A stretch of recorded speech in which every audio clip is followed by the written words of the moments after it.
नमस्कार दोस्तों, मैं विजयपाल एक बार फिर से स्वागत करता हूं आप सभी का आपके अपने channel simple maths for you में। दोस्तों, आप सभी को पता है कि ये चैनल हमने बनाया है मैथमेटिक्स की नॉलेज को आप सभी तक पहुंचाने के लिए, और आप सभी के सहयोग से हम अपने उद्देश्य में कुछ हद तक कामयाब भी हुए हैं। इसी प्रकार आगे भी सहयोग बनाए रखिए। चलिए शुरू करते हैं। दोस्तों, हमने रीट परीक्षा 2020 की जो परीक्षा होने वाली है उसके लिए एक वीडियो सीरीज स्टार्ट कर रखी है, जिसमें हम रीट्स के मैथमेटिक्स के जो टॉपिक है लेवल 2 में और लेवल 1 में भी, लेवल 2 में जो टॉपिक है मैथमेटिक्स के, उस पे हम वीडियो यहाँ पर देख रहे हैं। ये जितने भी टॉपिक्स हैं ये सारे टॉपिक्स आपके रीट में तो काम आएंगे ही आएंगे, इसके अलावा अन्य जो कंपटीशन एग्जाम है उनमें भी आपके काम ज़रूर आएंगे। तो जो भी व्यक्ति, जो भी स्टूडेंट्स तैयारी कर रहे हैं कंपटीशन एग्ज़ाम की, किसी न किसी एग्ज़ाम के लिए, तो आप इस चीज़ का ध्यान रखें। चलिए शुरू करते हैं। पहले के जो 5 लेसन हैं उनमें हमने रीट के जो पहले के टॉपिक है उनका अध्ययन किया, संख्याओं के बारे में, भिन्न के बारे में, अलग अलग वर्ग के बारे में, वर्गमूल ज्ञात करने के बारे में, घन ज्ञात करने में। आज का जो वीडियो है, आज का जो टॉपिक है वो हम देखेंगे कि किस प्रकार से संख्याओं के अलग अलग मान होते हैं। तो वीडियो शुरू करने से पहले मैं सभी से रिक्वेस्ट करूंगा कि वीडियो को लास्ट तक देखिए, फुल आवाज़ में देखिए, जितनी बड़ी स्क्रीन में हो सकता है उतनी बड़ी स्क्रीन में देखिए, बार बार देखिए, ताकि आपको ये सारे टॉपिक जो है वो क्लियरली समझ में आ जाए। चलिए शुरू करते हैं। देखिए, आज के वीडियो में हम जो पहली चीज़ यहाँ पर समझेंगे वो है, पहली चीज़ स्थानीय मान। क्या है? स्थानीय मान। वैसे तो ये बहुत छोटी सी बात है, लेकिन ये बहुत ही इम्पोर्टेंट है। इसको हम इंग्लिश में बोलते हैं प्लेस वैल्यू। क्या बोलते हैं? Place value. ठीक है, प्लेस वैल्यू या स्थानीय मान, अलग अलग बुक में इसकी अलग अलग परिभाषा हो सकती है, लेकिन यहाँ पर मैं आपको मेन चीज़ बताऊंगा जिससे आप क्वेश्चन या डायरेक्ट जो स्थानीय मान उसका मान आप बता पाओ। देखिए, मैं आपसे सबसे सिंपल सी बात पूछता हूँ। सबसे पहले स्थानीय मान की शुरुआत करने से पहले मैंने एक संख्या लिखी 51, ठीक है, और यहाँ पर मैंने एक संख्या लिखी 15। अब आप मेरे को ये बताइए कि इस 51 और 15 में से सबसे बड़ी संख्या कौन सी है? 51 बड़ी है या 15 बड़ी है? ऑब्वियसली बात है, आप कहोगे कि 51 बड़ी है और 15 छोटी है, यानी मैं इसको यूँ लिख के दर्शा सकता हूँ, 51 जो है वो 15 से बड़ी है। अब मैं यदि पूछूँ कि 51 15 से बड़ी क्यों है, तो आप क्या बताओगे? तो आप यही कहोगे कि 51 15 से बड़ी है, इसमें क्यों क्या होता है? अब देखिए, यहाँ पर जो हमने अंक काम लिए हैं 51 में, वो भी 5 और 1 काम में लिए हैं। यहाँ पर हमने जो अंक काम में लिए हैं वो भी क्या लिए हैं? 5 और 1 लिए हैं। तो जब दोनों में एक ही अंक एक जैसे हैं, तो फिर ये संख्या बड़ी क्यों और ये संख्या छोटी क्यों? उसका कारण है इनका स्थानीय मान। इनका स्थानीय मान। अब स्थानीय मान क्या होता है वो देखिए। देखिए, हम किसी भी संख्या को गिनना प्रारंभ करते हैं तो लास्ट से गिनना प्रारंभ करते हैं। सबसे लास्ट से या राइट साइड से हम लेते हैं, उसको बोलते हैं हम इकाई। क्या बोलते हैं? इकाई, यानी कि यूनिट। उसके बाद हम बोलते हैं दहाई, यानी कि टेंथ। ठीक है, यहाँ पर भी ये यूनिट प्लेस और ये टेंथ प्लेस। ठीक है, अब 1 और 5 में से 5 संख्या बड़ी है। यदि हम अंकों की बात करें 1 और 5, तो 1 और 5 में जो 5 संख्या है वो 1 से बड़ी है, और 1 जो है वो 5 से छोटी है। अब यहाँ पर देखिए, यहाँ पर जो 1 है वो कहाँ आ रहा है? टेंथ यूनिट प्लेस में। और यहाँ पर जो 1 है वो कहाँ आ रहा है? टेंथ प्लेस में। ठीक है, और यहाँ पर जो बड़ी संख्या 5 है वो कहाँ आ रही है? यूनिट प्लेस में। और यहाँ पर जो बड़ी संख्या 5 है वो कहाँ आ रही है? टेंथ प्लेस में। तो यहाँ इन दोनों प्लेस में से बड़ा प्लेस कौन सा है? यूनिट प्लेस बड़ा है या टेंथ प्लेस? ऑब्वियसली बात है, टेंथ प्लेस बड़ा है।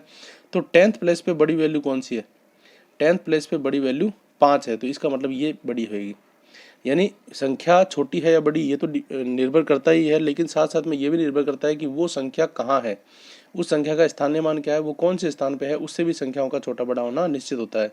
जैसे आपने जीरो की कहानी सुनी होगी। अगर आप बाद में जीरो लगाओगे, आप बाद में जीरो लगाओ तो वैल्यू बढ़ेगी, और पहले कितने भी जीरो लगाओ कुछ नहीं होगा।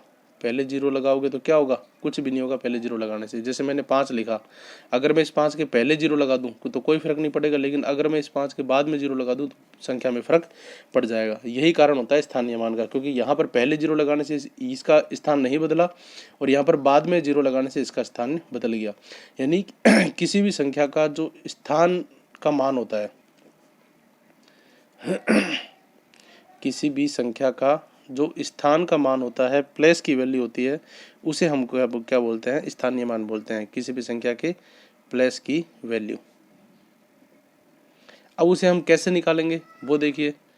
सपोज मैंने यहाँ पे लिखा 5743, ये मैंने कोई संख्या लिखी, और यहाँ पे आपको 7 का स्थानीय मान निकालना है। क्या निकालना है आपको? 7 का स्थानीय मान। तो यहाँ पर आप ध्यान देखिए 7 ये देखो सीधा सा देसी तरीका तो क्या है कि 7 है, इसके बाद कितनी संख्या है, 2 संख्या है, तो आप 2 जीरो लगा दो, ये 7 का स्थानीय मान हो गया। ठीक है। और सही तरीका जो सैद्धांतिक तरीका मैं कहूँ तो क्या होगा, देखिए यहाँ पर 7 कहाँ पे है, इकाई दहाई सैकड़ा, तो सैकड़ा को 7 से गुणा करना है, यानी सैकड़ा को 7 से गुणा कर दो 700, तो ये आएगा इसका स्थानीय मान। ठीक है। स्थानीय मान मतलब उसके स्थान का क्या मान है, उसके स्थान से वो सैकड़ा पे है तो उसके स्थान का मान संख्या इंटू में वो। इसी तरह से मैं अगर कोई संख्या लिखूं 5736, यहाँ पे भी 7 का स्थानीय मान क्या होगा, वही होगा। अगर इसमें मैं 4 का स्थानीय मान देखूं, किसका स्थानीय मान, 4 का, तो 4 का जो स्थानीय मान होगा वो कितना होगा, 4 के बाद कितनी संख्या है, 1, तो आप 1 जीरो लगा दो 40। और वैसे देखो तो 4 कौन से प्लेस पे है, 10th प्लेस पे, तो 4 की 10th से गुणा करो 40। इसी तरह से अगर मैं 5 का स्थानीय मान निकालूं, यहाँ पे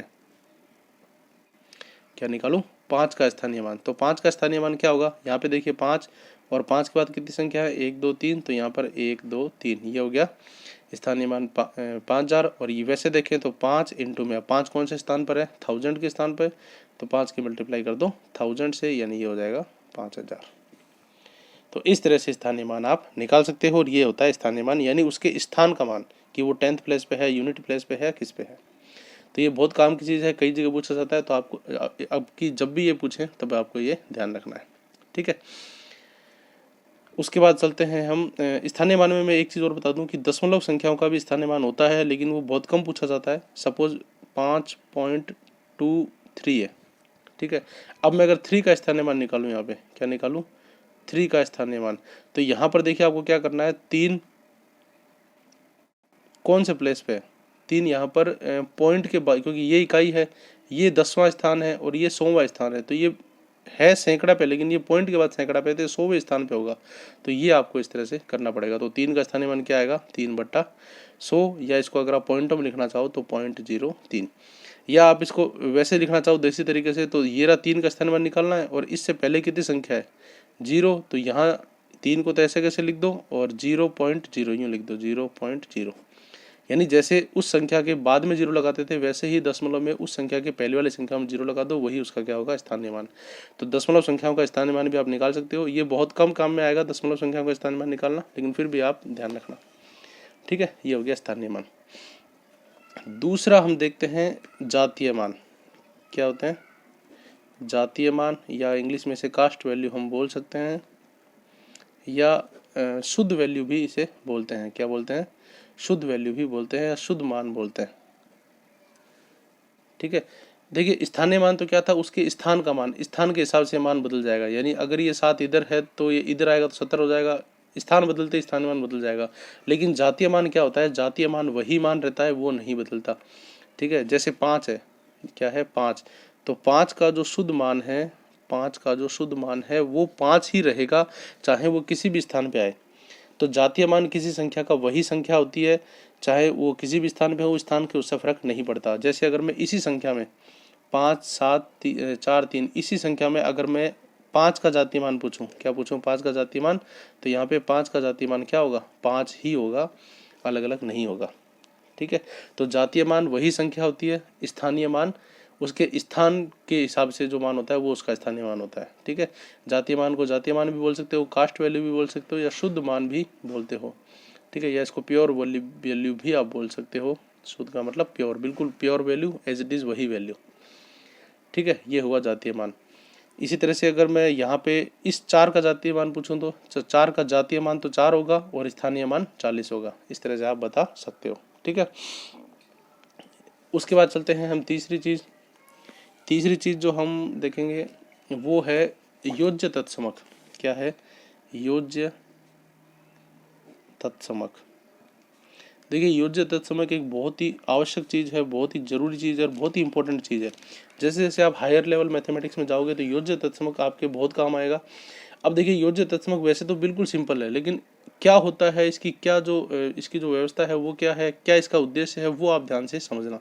देखिए योज्य का मतलब क्या होता है, योग। योज्य का मतलब क्या होता है, योग। योग का मतलब प्लस। ठीक है। और तत्समक का मतलब होता है, यहाँ पे आप ध्यान से देखो, तत्समक। तत्समक, तत् का मतलब वैसा, यानी वैसे का वैसा, यानी वही वैल्यू, वैसे का वैसा का मतलब आप समझ सकते हो, वही वैल्यू। ठीक है, इंग्लिश में इसे बोलते हैं एडिटिव या एड आइडेंटिटी या एडिटिव आइडेंटिटी। ठीक है, अब एडिटिव का मतलब प्लस, ऐड का मतलब प्लस, और आइडेंटिटी का मतलब होता है कि सेम का सेम आए। आइडेंटिटी का मतलब सेम का सेम आए। ठीक है, जो वैल्यू है वो सेम की सेम वैल्यू जब आए तो उसे हम क्या बोलेंगे, एडिटिव आइडेंटिटी या योज्य तत्समक। ठीक है, यानी आपको ध्यान रखना है कि क्या जोड़ने पर वही संख्या है। ठीक है, आपको क्या ध्यान रखना है कि क्या जोड़ने पर वही संख्या आए तो वही उसका क्या कहलाता है, योज्य तत्समक कहलाता है। जैसे मैं कहूँ कि 25 में क्या जोड़ने पर, मैं क्या कहूँ कि 25 में क्या जोड़ने पर 25 आए, तो आप किसी भी संख्या में या 25 में ऐसा क्या जोड़ोगे कि वापस 25 ही आए। तो बिल्कुल सिंपल सी बात है कि 25 के अंदर हम 0 ही जोड़ेंगे ताकि वापस 25 आए, या 0 का मतलब हम कुछ नहीं जोड़ेंगे। तो जोड़ में हमेशा जो योज्य तत्समक होता है वो क्या होता है, 0। ये आपको ध्यान रखना है, यानी योज्य तत्समक जो होता है वो क्या होता है, हमेशा 0 होता है। ठीक है, और योज्य तत्समक का उद्देश्य क्या है, किसी संख्या में मैं क्या जोड़ूं कि वापस वही संख्या आ जाए। तो किसी संख्या में मैं उसका योज्य तत्समक जोड़ूंगा तो वापस वही संख्या मेरे पास आ जाएगी, ये कहलाता है योज्य तत्समक। ठीक है, एडिटिव आइडेंटिटी। और नेक्स्ट चीज है गुणन तत्समक। जिस प्रकार से योज्य तत्समक है उसी प्रकार के से गुणन तत्समक है, बस वहां पर योग था और यहाँ पर गुणा है। ठीक है, गुणा का मतलब क्या होता है, गुणा का मतलब होता है मल्टीप्लाई या गुणा, और तत्समक का मतलब होता है तत्समक, यानी वैसे का वैसा, यानी हम कह सकते हैं वही संख्या। यानी किस संख्या से गुणा करने पर वही संख्या आए, वही क्या होता है, गुणन तत्समक होता है। तो यहाँ पर मैं कह सकता हूँ कि किस संख्या से गुणा करने पर, किस संख्या से गुणा करने पर वही संख्या आए। आप किसी संख्या को किस संख्या से गुणा करेंगे ताकि वही संख्या आए, तो वो क्या कहलाएगा, उसका गुणन तत्समक। तो समझिए इस बात को, 5 को मैं किससे गुणा करूं कि वापस 5 ही आ जाए, तो ऑब्वियसली बात है 5 एकम 5, तो 5 को 1 से मल्टीप्लाई करेंगे। तो गुणन तत्समक हमेशा क्या होता है, 1 होता है। क्या होता है, गुणन तत्समक 1। तो गुणन तत्समक हमेशा क्या होता है, 1 होता है ये। तो आपको ये बात ध्यान रखनी है कि योज्य तत्समक हमेशा 0 होता है और गुणन तत्समक हमेशा 1 होता है। यानी किसी संख्या में अगर आप 1 की गुणा करोगे तो क्या आ जाएगी, वापस वही संख्या आ जाएगी। तो ये दोनों बातें आपको याद रखनी है। योज्य तत्समक यानी कि 0 जोड़ने पर वापस वही संख्या आएगी, तो योज्य तत्समक 0 होता है। गुणन तत्समक क्या होता है, यानी गुणा करने पर वही संख्या है, तो गुणन जो होता है वो कितना होता है, 1। ये दोनों बातें आपको याद रखनी है। एक बात और याद रखना कि आप उल्टा मत कर देना। क्या कर देना, उल्टा मत कर देना। जैसे सपोज कोई संख्या है 5, मैं उसमें योज्य तत्समक 0 की जगह गुणन तत्समक रख दूं 1, तो 5 में अगर 1 जोड़ोगे तो वो 6 हो जाएगी, संख्या वही नहीं आएगी। इसी तरह से अगर मैं गुणन तत्समक में गुणा में 1 की जगह मैं 0 कर दूं तो 0 होती है वो गुणन तत्समक नहीं होगा। ये ध्यान रखना, आप इनको उल्टा सीधा मत कर देना, तो ये गलत हो जाएगा। ठीक है, तो आपको ध्यान रखना है योज्य तत्समक क्या जोड़ने पर वही संख्या है, यानी 0 है, तो योज्य तत्समक हमेशा 0 होता है और गुणन तत्समक हमेशा क्या होता है, 1 होता है। तो आज की वीडियो में इतना ही। आज की वीडियो में हमने 4 इंपॉर्टेंट बातें सीखी। पहला, स्थानीय मान यानी प्लेस वैल्यू, जो इकाई, दहाई, सैकड़ा, यूनिट, 10th प्लेस उसके हिसाब से डिसाइड होती है। और जातीय मान यानी कास्ट वैल्यू या शुद्ध मान, वही संख्या जो होती है जो वो संख्या है। ठीक है, और उसके बाद हमने देखा योज्य तत्समक जो 0 होता है, किसी भी संख्या में जोड़ने पर वापस वही संख्या है, वो योज्य तत्समक कहलाता है। और फिर देखा हमने गुणन तत्समक, यानी कि किस संख्या की गुणा करने पर वापस वही संख्या है, यानी कि 1। तो ये 4 टॉपिक आज हमने देखे। उम्मीद करता हूँ कि चारों टॉपिक आपको समझ में आए होंगे। आज के बाद इन चारों टॉपिक में आपको कभी कोई दिक्कत नहीं होगी। वीडियो को लास्ट तक देखने के लिए आप सभी का धन्यवाद। वीडियो अच्छा लगे तो लाइक कीजिए, अपने सभी दोस्तों को शेयर कीजिए। चैनल पर नए हो तो इसे सब्सक्राइब कर दीजिए। मिलते हैं बहुत जल्द एक नेक्स्ट वीडियो में, तब तक के लिए गुड बाय।